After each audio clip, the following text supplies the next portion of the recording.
திமுக வந்து ஈவேரா சொன்னதையா செய்யுது, என்னங்க நீங்க அப்படின்னு அவங்க ஒரு பக்கம் புலம்பிட்டு இருக்கிறாங்க. என்ன பண்றதுன்னு தெரியல. ஆனா ஆனா உண்மையிலேயே திமுக இப்ப அடுத்த கட்டத்த நகர்ந்து வந்துருச்சு. இரங்கல் தான். தமிழ்நாட்டு மக்கள் 5 பேர் திராவிட மாடலால் கொல்லப்பட்டிருக்கிறார்கள். அதற்கு ஆழ்ந்த இரங்கலை அந்த குடும்பத்தாருக்கு தெரிவித்துக் கொள்கிறேன். ஐயா கருணாநிதியினுடைய பிள்ளையாக, வாரிசாக, இளவரசாக ஐயா ஸ்டாலின் வந்து செய்து கொண்டிருக்கிறார். ஒருபடி மேலே போய் அவர் திராவிட மாடல் என்கிறார். அதனால நீங்க சாதியை மறுத்தளிக்கணும்னா திமுகவை மறுத்தளிக்கணும். திராவிடம்ன்ற கருத்தியலை நீங்க மறுத்தளிச்சாதான் சாதிங்கன்றது போகும். ஏன்னா எதுக்கு பேசுறாரு ஐயா? தமிழ் தேசிய பேரியக்கத்தினுடைய தலைவர் மணியரசன் அவர்கள் தான் சொல்லுவாரு, இது ஒரு திருதராஷ்டிர ஆலிங்கனம் அப்படின்னா. அப்ப திராவிட மாடல் என்பது ஆரிய மாடல், அங்க மோடி மாடல், இங்க ஸ்டாலின் மாடல். அங்க அது கருப்பு, இது கருப்பு சங்கி, அது காவி சங்கி, அவ்வளவுதான். உறவுகள் அனைவருக்கும் அன்பான வணக்கம்.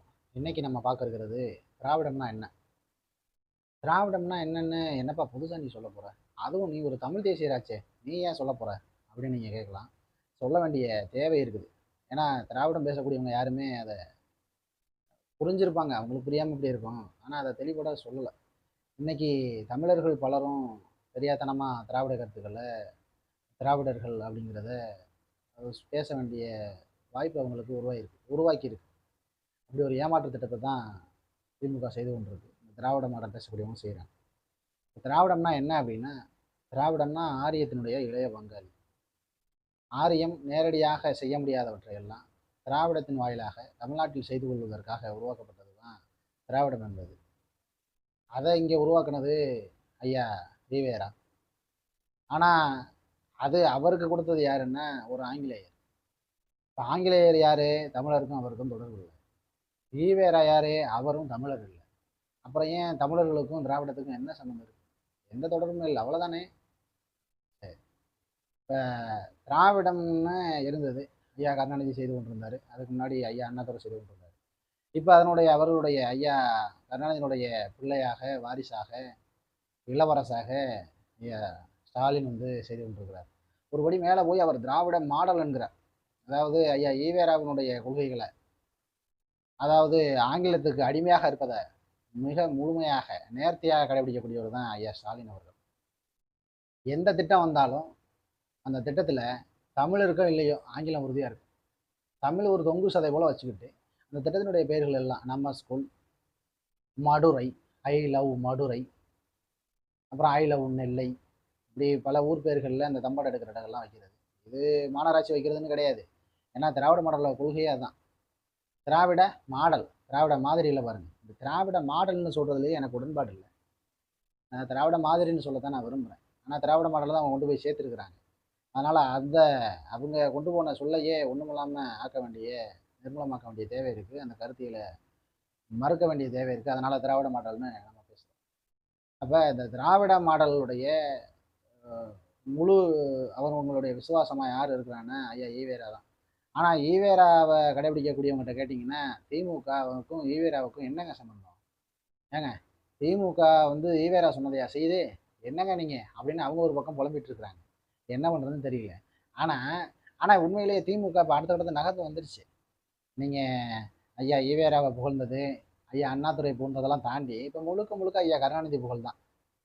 என்ன அவங்க அடுத்த கட்டத்துக்கு வந்துட்டாங்க. எதுக்குப்பா கொஞ்சம் நஞ்ச நாள் தான் இருக்க போகிறோம், இந்த ஆட்சியில் இருக்க போகிறோம், எதுக்கு இதுக்குள்ளே, எதுக்கு நீ போய் எதுக்கு அண்ணாதுரையவோ ஈவேராவோ புகழ்ந்துக்கிட்டு, அதனால் நம்ம கருணாநிதியை புகழ்ந்துட்டு போவோம், நம்ம குடும்பத்தையே நம்ம மேலே காட்டிட்டு போவோம் அப்படின்ற முடிவுக்கு வந்து தான் திராவிட மாடல்னு ஆங்கிலத்துக்கு அடிமையாக வந்திருக்கிறாங்க. சரிதானா? அப்போ இந்த திராவிடத்துடைய கொள்கை என்னன்னு கேட்டிங்கன்னா, தமிழர்களை அழிப்பது, தமிழ்நாட்டினுடைய பண்பாட்டை சீரழிப்பது. இதுதான் திராவிடத்தினுடைய கொள்கை. அதை தொடர்ச்சியாக செய்து கொண்டிருக்கிறாங்க. தமிழர்கள் இருக்கக்கூடிய அறநெறி நூல்களை எல்லாம் ஆரியத்தின் கைப்பக்கம் கொடுக்கறது, இல்லைன்னா அதை வசப்பாடுறது, திட்டுறது. அப்புறம் தமிழர்கள் இருக்கக்கூடிய அடையாளங்களை எல்லாம் பிராமணர்களுக்கு அடையாளங்கள்னு கொடுக்குறது. இவங்க கோயிலுக்கு போக மாட்டேன்னு சொல்லுவாங்க அப்படின்னு கொள்கையில் சொல்லிக்குவாங்க. ஆனால் குடும்பத்தில் இருக்க எல்லாத்தையும் அனுப்புவாங்க. குடும்ப முறைப்படி தான் எல்லாம் நடத்துவாங்க. தான் பேரன் மயங்களுக்கெல்லாம் திருமங்கல் எடுத்து கொடுத்து தாலியெல்லாம் கட்ட சொல்லுவாங்க. ஆனால் அடுத்தவங்க இருக்காங்கல்ல, தமிழர்கள் இருக்கிறாங்கல்ல, அவங்களுடைய தாலியை பூரா திராவிடர்களாக ஒரு பக்கம் அறுத்துட்டு இருக்கும். அப்போ இவங்க தொடர்ச்சியாக திட்டமிட்டு செய்து கொண்டிருக்கிறாங்க. ஆனால் இந்த திராவிடம்ன்ற சொல்ல தமிழ்நாட்டு அரசியலில் கொண்டு வந்தது ஐயா ஈவே ராமசாமி. அவர் இவ்வளவு சூழ்ச்சியோடு கொண்டு வந்தாரான்னு தெரியல. ஆனால் அவருக்கு ஒரு சூழ்ச்சி இருந்துச்சு. தமிழர் அல்லாதவர்கள் எல்லாம் இங்கே இருக்கணும். அவங்க தன்னை தமிழர்னு சொல்ல மாட்டாங்க. அவங்க யாரும் சொன்னதா தெரியல அப்படின்னு இவராக நினச்சிக்கிட்டு உருவாக்கிட்டாரு. ஏன்னா காலையில் போட்ட திட்டம் வேற, உணவிட விலைக்கு பிறகு திட்டம் போட்டது வேற அப்படிங்கிறது தான் அந்த வரலாறுகள் எல்லாம். எப்படி இந்த திராவிடம்னு வந்துச்சு அப்படிங்கிறதெல்லாம் அந்த வரலாறுலாம் நீங்கள் பல காணொலிகளில் பலர் பேசியிருக்கிறாங்க, கேட்டிருக்கீங்க. அப்போ திமுக இருக்கக்கூடிய நோக்கம் என்ன? திராவிட மாடலுக்கான நோக்கம் என்னென்னா தமிழர்களை அழிப்பது, தமிழர் பண்பாட்டை சிதைப்பது. அதனுடைய ஒரு வெளிப்பாடாகத்தான் இப்போ அண்மையில் மெரினாவில் வானூர்தி சாகசம்ன்ற பெயரில் தமிழ்நாட்டு மக்களை எல்லாம் ஒன்று திரட்டி அங்கே வச்சு 5 பேரை காவு கொடுத்துருக்கு திராவிட மாடல். இந்த கொடுமைகள் தொடர்ச்சியாக செய்து கொண்டே இருக்கு. தமிழர்களுக்கும் சாதிக்கும் தொடர்பே கிடையாதுங்க. ஆனால் திமுக என்னைக்கு ஆட்சி அதிகாரத்துக்கு வந்ததோ அன்னையிலிருந்து சாதி கட்சிகளை எல்லாம் வளர்த்தெடுத்து, ஏன்னா சாதி கட்சி இருக்கிற வரைக்கும், சாதி இருக்கிற வரைக்கும் கண்டிப்பாக திமுக இருக்கும்.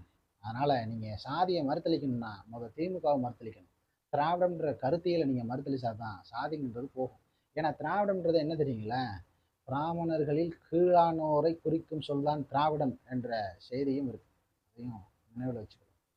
அப்போ திராவிடம்னா யாரை குறிக்கும்னா பிராமணர்களை குறிக்கும். அப்போ திராவிட மாடல்னா என்ன மாடல்? அது பிராமணிய மாடல். எப்படி பிராமணிய மாடல்னா அங்கே ஆரிய மாடல் அப்படின்னு சொல்கிறாங்கல்ல, காவி, இந்த கருப்பு சொல்லுது இல்லை, இது திராவிட மாடல். அது ஆரிய மாடல், இது திராவிட மாடல். ஆரியத்தினுடைய இளைய பங்காளி தான் இந்த திராவிடம்ங்கிறது. ஆரியம் நேரடியாக செய்ய முடியாதவற்றை எல்லாம் இந்த திராவிடம்ன்ற பெயர் மூலமாக தமிழ்நாட்டில் தமிழர்களை, தமிழ்னா கசக்குது. ஆமாம், தமிழ்னா இவங்களுக்கு கசக்குது. ஐயா மோடி எல்லாம் பேசுவார் பாருங்க, நீர் உயர நெல் உயர அப்படின்லாம் பேசுவார். ஐயா மோடி அவர்கள் பேசியதை வரவேற்கிறோம். ஆனால் எதுக்கு பேசுகிறாரு? ஐயா தமிழ் தேசிய பேர் இயக்கத்தினுடைய தலைவர் மணியரசன் அவர்கள் தான் சொல்லுவார், இது ஒரு திருதராஷ்டிர ஆலிங்கனம். அப்படின்னா திருதராஷ்டிரன்னா யாருன்னு தெரியும், மகாபாரத கதையில் வரக்கூடியது. அந்த கதை தமிழ்நாட்டில இருந்து தான் எல்லா இடத்துக்கும் போச்சு. அது ஒரு பக்கம் இருக்கட்டும். அது என்ன அப்படின்னா, நண்பர்களை போல நடித்து பக்கத்தில் நெருங்கி ஆற தழுவது போல தழுவி அவர்களை கொன்று விடுவது, அவர்களை செயல்பட விடாமல் தடுத்து விடுவது, இதுதான் திருதராஷ்டிர ஆலிங்கனம்.